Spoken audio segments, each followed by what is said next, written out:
আসসালামু আলাইকুম দর্শক। আজকে আমি যাচ্ছি আমার একটা রূপালী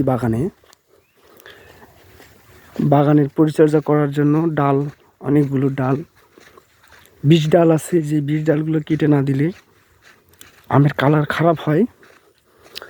বিষ স্প্রে করলে বিষের কার্যকারিতা অনেকাংশে কমে যায় অনেক পাতার কারণে।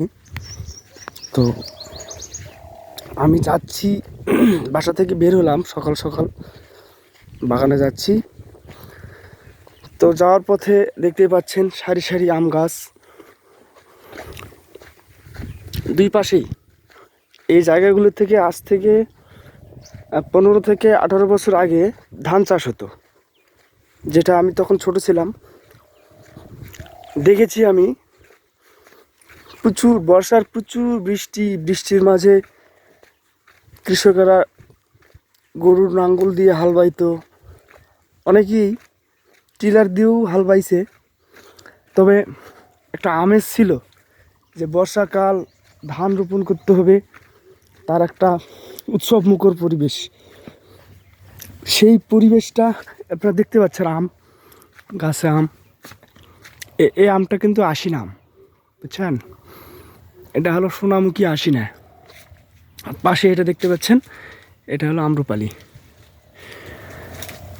যদি আরও দেখাই সামনে, আমি বাগানে যাচ্ছি। আমার বাগানে একটু ভিতরে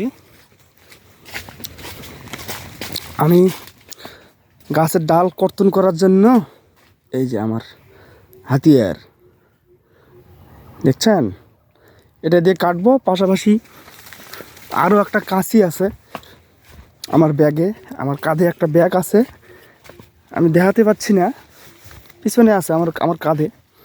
তো দেখাবো, বাগানে যাই দেখাবো। এখন দেখতে পাচ্ছেন আমি আমের পাশ দিয়ে হেঁটে যাচ্ছি।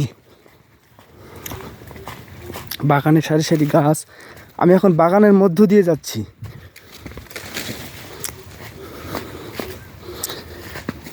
চোখে অনেক মাকড়াসার জাল। এই যে বাগান দিয়ে হাঁটা, এই সময় মাকড়াসা মনে করে কি যে আমি একটু জাল বুনি রাখি, তাও যদি পোকামাকড় আমার জালে আটকে, আর সেই পোকামাকড় দিয়ে আমার খাবারটা চলে যাবে, এই আশাতে ওরা জাল বনে। এই যে দেখেন রূপালী আম কি সাইজ, এই যে 3 পিস আম আছে, এই 3 পিস আম 1 কেজি হয়ে যাবে। এই যে আমের সাইজ দেখছেন, কি বড় বড় সাইজ আম। এই দেখেন, যদি আরও দেখাই, বড় বড় গাছ, সে গাছে প্রচুর আম ধরে আছে, প্রচুর।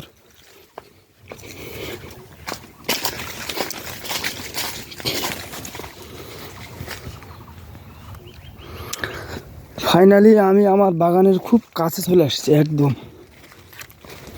একদম কাছাকাছি। বাগানের মধ্য দিয়ে যেতে হচ্ছে, রাস্তা নেই, অন্যের বাগান ব্যবহার করেই আমাকে যেতে হয়।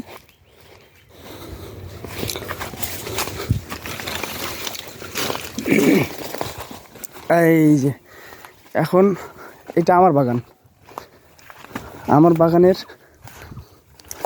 আম ধরে আছে, এই দেখেন এই আম। আবার এই যে বড় বড় সাইজ, যদি একটু ঘুরিয়ে দেখাই, এই যে। তো আমি আপনাদের ডাল কিভাবে কন্ট্রোল করতে হয়, পরিষ্কার করতে হয়, সেটা যদি দেখাই। এই যে আম দেখতে পাচ্ছেন, আমি এখন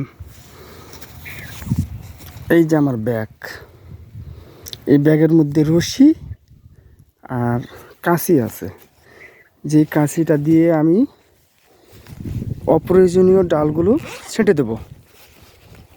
ছেঁটে দিলে আমার আমটা পরিষ্কার থাকবে, বিষ স্প্রে করলে বিষটা কাজে দেবে। এই যেমন এই যে ডালপালাগুলো, এই ডালপালাগুলো আমি এভাবে কেটে দেবো, এই আমগুলো যেন ভালো থাকে, সে কারণে আমি এই ডালটা এভাবে কেটে দিলাম। তারপরে এটা আরেকটা অপ্রয়োজনীয় ডাল, এটা কেটে দিলাম। এখন এই যে ভিতরের ডালগুলো আমি কেটে দেব এইভাবে এইভাবে কেটে দিলাম। তারপরে এই যে আমটা, এখানে যে বাড়তি ডালগুলো আছে এগুলো পাতলা করে দেব। তাহলে আমার, যেমন ধরেন এই যে এই আমটা পাতার মধ্যে আছে, এই পাতাটা যদি আমি এখন কেটে না দিই তাহলে আমটার মধ্যে পাতার দাগ আসবে। বৃষ্টি আসবে ঘন ঘন, বৃষ্টির মধ্যে পাতার যে কষটা, যে ময়লাটা আছে সে ময়লাটা আমের মধ্যে পড়বে। আমের মধ্যে পড়লে আমটা দাগ হয়ে যাবে। তারপরে দেখাই যদি, এই যে দেখেন, এই যেমন এই ডালটা আমাকে কাটতেই হবে, নাহলে আমটা আমার ভালো থাকবে না, পরিষ্কার থাকবে না। এই ডালটাকে আমি এখান থেকে কেটে দিলাম। আবার এই যে দেখেন, এই যে এই আমটা দেখতেই পাচ্ছেন না, একদম পাতার আড়ালে আছে। আমি এভাবে কেটে দেব, তাহলে আমটা এখন পরিষ্কার দেখা যাচ্ছে। পাশাপাশি আশপাশের পাতাগুলো পরিষ্কার হয়ে যাবে, তখন আমটা, এই দেখেন এখন আমটা ক্লিয়ার দেখা যাচ্ছে। এখন এই যে আমটার মধ্যে যখন বিষ স্প্রে করব, আমটার মধ্যে একদম সুন্দরভাবে বিষ পড়বে এবং আলো বাতাস পাবে, আমটা ভালো থাকবে। তো সবাইকে আমার ভিডিওটা দেখার জন্য, শেয়ার করার জন্য আহ্বান জানাচ্ছি। আর আমি এখন কাজ করব, কাজের শেষে